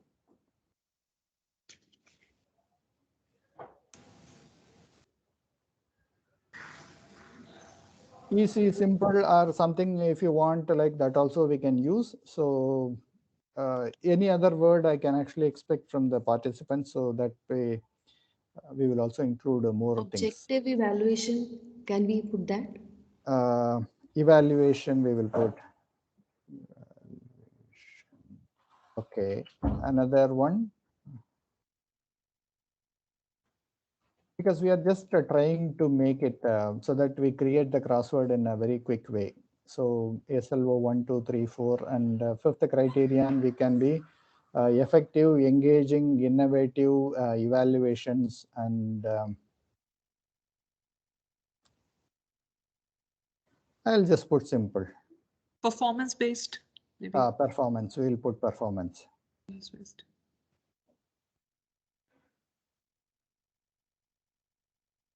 Okay, now we have 8 things in the crossword puzzle. So this 8 things we are actually going to create as a crossword puzzle for the people to answer. Let us say we go down. When we go down in this page, you can have across and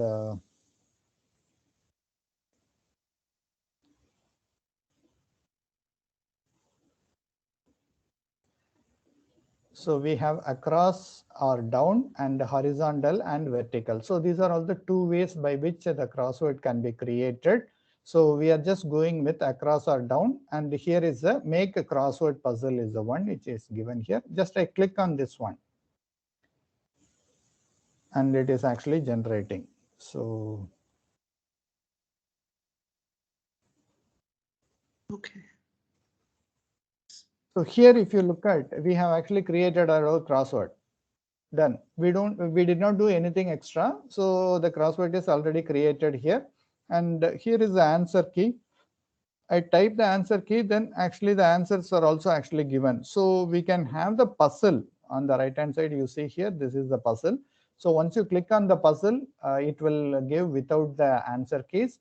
And the moment you click the answer key, it will come with the puzzle answer key. So this way we have created the crossword without doing anything or much time. And in the puzzle, you want to share this with the student. So we can come down here as a save as a PDF or an image. So once you click on this, this will ask you whether you want to create an image or create a PDF. According to that, you can actually create that, and then you can actually save it to your computer. So this is how you can actually create the crossword puzzle. So it is done. Now, the beauty is, I am again coming back to the previous page. I did not change anything. I click on create or make another crossword puzzle. Now, if you see, we have a second crossword created. So in the previous one, if you go, In the down, we have 2, 4, 5. That is one. In the current one, in the down, we have 1, 2, 3, 5, 7. So it had simply changed to a new crossword. Now, I again go back to the starting page where we have entered the values. I click make crossword.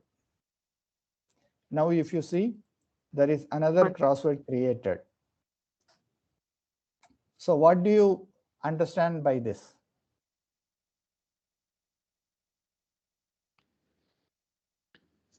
Different crosswords for different students? Exactly, that is precisely. So what you can do is, like, I mean, you have some 8 or 10 questions and just enter those 10 questions in this crossword page, and you keep on creating as many numbers as you please. So this is a very, very simple and an easy method of creating the crossword puzzle. And also this will actually increase. See, the more challenge you pose to your students, we always say they just give up and other thing, but unfortunately that is not always the case. There are a lot of students who actually want to take up the challenges, and for those kind of students, this crossword is going to be like a best way to address or increase their engagement, because there is a difference between filling the blanks and crossword puzzle. So what is the difference? Can someone say? Sir, I think solving a crossword puzzle require more of thinking capability, more of usage of brain. They become more analytical, because I know many of us had been doing in our school days and now as well in newspapers. It always attracts me. So I think it makes you more analytical and more we enhance our thinking power to solve these kind of things, and less of cramming. Exactly. That is what is the apt word you had used. So we are actually moving from the rote learning to some creative way of approaching the problem. See, if simply put, what we are doing is many people equate that a crossword puzzle and filling the blanks are one and the same, because in both the cases you are actually adding or putting that words only. But in the filling the blanks, you can actually make mistakes, and you can also write wrong answers. No one knows, or you cannot. You can simply escape. But in the crossword, you cannot actually write wrong answers.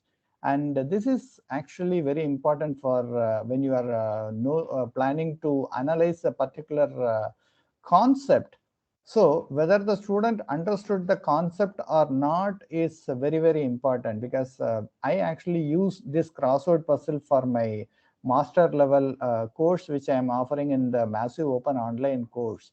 So I have been using it for the past 5 sessions, and more than close to 1,000 or more crosswords I have created, because every week we have to create 10 crossword puzzles and a 15 weeks program. So 10 into 15, 150 per session I generally create. And so far 6 sessions are over. 6 into 150 is close to 900.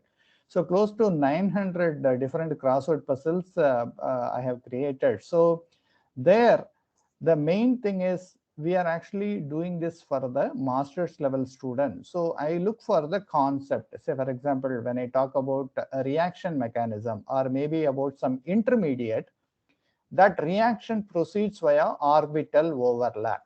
So this is one criteria, or one of the concept I want the students to understand. Okay, overlap is perfectly fine, but which overlap with what? So that is the next thing. So we can actually go from the simplest level to the most difficult level by slowly adding few things to the same question. So simple overlap is for the UG students. Overlap of this particular atom to this particular atom is at a little bit higher level. And again, we talk about the orientation. So we talk about the energy levels. So all these things we can actually add a little bit to the question by making it difficult to little higher students levels also. So that way, what we are looking for is whether the student understood the concept or not. We can easily figure it out or ask questions using these kind of crossword puzzles. So this is only our teacher's thing. Like, I mean, if you want to make a little simpler one, you can actually give more clues to the students so that they can answer. You want to make it a little bit a difficult one, reduce the number of clues or give an indirect clue, or they have to think little bit more to even understand the clue. So those kind of things as a teacher you can actually play around. And of course many people say ye to bachon ke liye to bahut mushkil hota hai, so they just give up. So for those kind of things, what we have to do is we have to include few very simple things in the crossword and go to the little bit difficult one, because here if the student knows actually one answer, that some 8 or 10 letters will help him get the next one. So that is where the clues are given. In the filling the blanks, there is no connectivity between first answer and the second answer. Student cannot directly answer it, or third or fourth one they can never answer. But in the crossword, you are actually guiding the students to answer little bit more by giving clues. So there are 8 letters. So one of the letter from the second question is for, included in the answer for the third question, or even the fourth question has that thing. Say for example, if you look at this particular letter here, so this is included in question number 4, question number 2 also. So that means 2 questions are included in this particular letter. Similarly, the first letter in the fourth one is actually included in the previous thing also. So that means students are given little bit hint, little bit support, that once you know few letters in your answer A, you can actually identify what is the answer B. From that you can actually go to find the answer in C. From that you can actually go and find the answer in D. Like that we can actually helping the students indirectly reach the final answer. So that is the advantage. That is the advantage of having crossword compared to simple filling the blanks, because by simple filling the blanks, they will never get the clue that what is the second word, what is the fourth word. There is nothing they know. So that is also another advantage of creating this crossword puzzle. So any clarifications or other things, if someone is interested, they can actually ask now. Sir, I have one doubt here. Yes, ma'am. Sir, this crossword puzzle will be created in an image form, right, or in a PDF form. So Yes. once we will share it with the students, so how will they be able to edit it? Okay, in this crossword puzzle. No, you have asked the very, very appropriate question. So here, all of you are familiar with Google Forms, right? Yes, sir. So you can actually use Google Form to do this. So let me say that, like how you can actually do that. So can the You students create, attempt it online? yeah, actually what you do is you create this image or PDF and share it with the students, and in the Google Forms, you can actually have this option like, let me go here, Discord. You have the short answers in this assignment, right? When you are going to ask the students while you are creating the assignment, you can actually create that. Let me go to the create a Google Forms quiz assignment, and creating using a Google Form. Let me go there. Just I'm actually so. Is my screen visible? Yes, sir. Screen's visible. Okay, so you can actually include this image, add image. You can go and you can actually put the question here at the top, and instead of multiple choice question, you go to the short answer and just ask the student to type your answers here. Okay. So because image and PDF cannot be edited, so they cannot enter directly, but you can create or put that into your Google form, and then you ask them to answer, because you have to use the short answer thing only. And you can also give the answer key. So once you give the answer key, actually it can be auto graded. So that option is also available here, so that you don't even have to correct what the students wrote for each question and other thing. And here, you give the image as the whole thing, and for each question, because how do they write the answer? They have some 5 or different things, say for example, let me go to this crossword. We have down 5 answers are there. So how do they enter that answer? So in that case, this is down 1, SLO3. So in the blank quiz, untitled question, you have to write down maybe 1 or 3 or whatever it is. That question number you have to mention here, and the student should answer it here just below that. Then only it can be easily related. Otherwise, there are 5 answers are here and they randomly write this. Then how do you exactly know whether it is the right one or the wrong one? So that is the reason we have to actually give the down 1 or across 4, 6, 8. All those descriptions we have to give in the question. So once you give those descriptions in the question, then it becomes very easy. You can actually match it very nicely, and then you can also go with the auto grading. So once you give the answers with the answer key, then you actually do it through the automatic one. So your teacher do not have to even evaluate each and every responses. So you finally get what is the marks directly. So that way you can actually do that.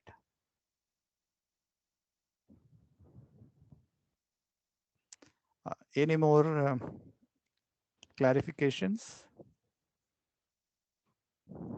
So there is one code sharing option also, I think, might be in this app or in some other app.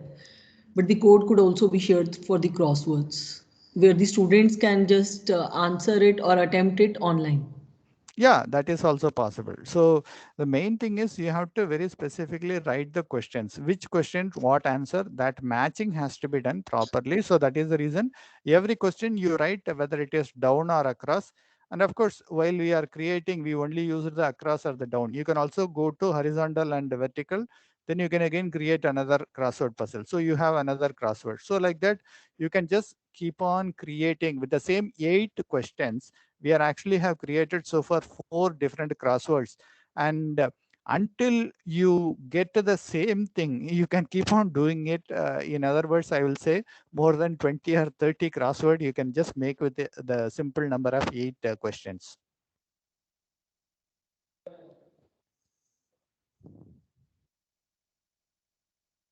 Right, sir. Madam, it's 12:30. Any more questions? We are open, so I'll just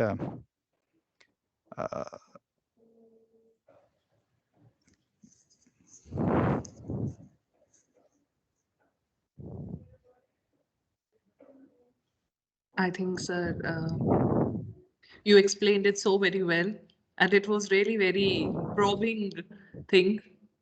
And very rightly mentioned, you said in beginning, very rightly you mentioned that there are a number of tools and techniques and practices we came across every now and then. The more sessions, webinars, seminars we attend, the more techniques we get to know. But it is only about what we master in now. So exactly, madam. That's what I always say. Like, I mean, yes. you have to just know that in and out of whatever you are using. 1 or 2 things, that's perfectly fine. But the more and more, if you know, I mean, we are actually moving away from the focus. So that Yeah. means we may not be in a position. Maybe when you learn it new, you will be very happy. Ha ha ha ha! This is very good. That's nice. Yes. And True. so many people are sharing so many things. But when you put it into practice, you will know exactly the limitation. So that's what I say. Even in Google form, everybody says like, okay, this is good, this is that. But how many of you actually know the limitations of the Google form?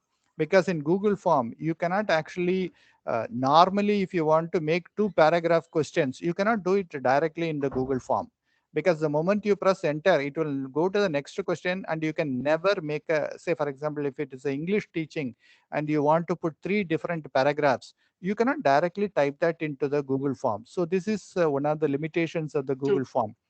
But how you can actually effectively do that?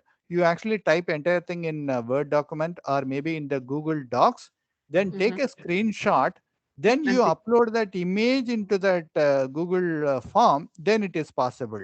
So Yes, sir. there are always some limitations, but there is also solution to that limitation also exists. So that's how we become little bit more and more knowledgeable about that particular tool. And it's always useful to know more, but to use only very few things. Yeah. Wonderfully explained, sir. And wonderful session, sir. Wonderful learning experience, very productive learning experience. Thank you so much. And now with this note, I request Professor Anchal to extend a formal vote of thanks to sir. Okay, thank you, ma'am. On behalf of our worthy principal, organizing team, the faculty, and the participants, I would like to express my gratitude to the eminent speaker, Dr. B.S. Balaji, for today's session in a week-long FDP program. It was a great pleasure to hear you, sir, talking about the challenges and opportunities in online assessment. It was quite apparent how every single person at the event was engrossed by your talk. Without you, it would not have been possible for all of us to pull out a successful event. It is only because of your generosity to spare your time for us that we were able to make our FDP a success. I would also like to express my gratitude to our the principal, Dr. Vishal Kumar, and the organizing team of RFDC for organizing such a wonderful FDP. There was a great takeaway from this session, and has been all the possible because of you and your efforts, sir. Once again, I thank one and all present here. Over to you, Dr. Robin Kaushal, ma'am. Thank you so much, sir, for such a wonderful session today. I think we have learned very new techniques, and see you in some other sessions, sir, whenever we will organize such kind of program on teaching and learning. And we want that you will share your words of wisdom with us as you have shared today and in the previous lecture as well. Thank you so much, sir. Thank you. Thank you, ma'am. Thank you. Faculty members from other colleges, those who are our guests and participants, they are also expressing their gratitude in the chat box. So I'm just conveying you their thanks as well. Thank you, ma'am. Thank you so much, ma'am. Thank you, sir. Shall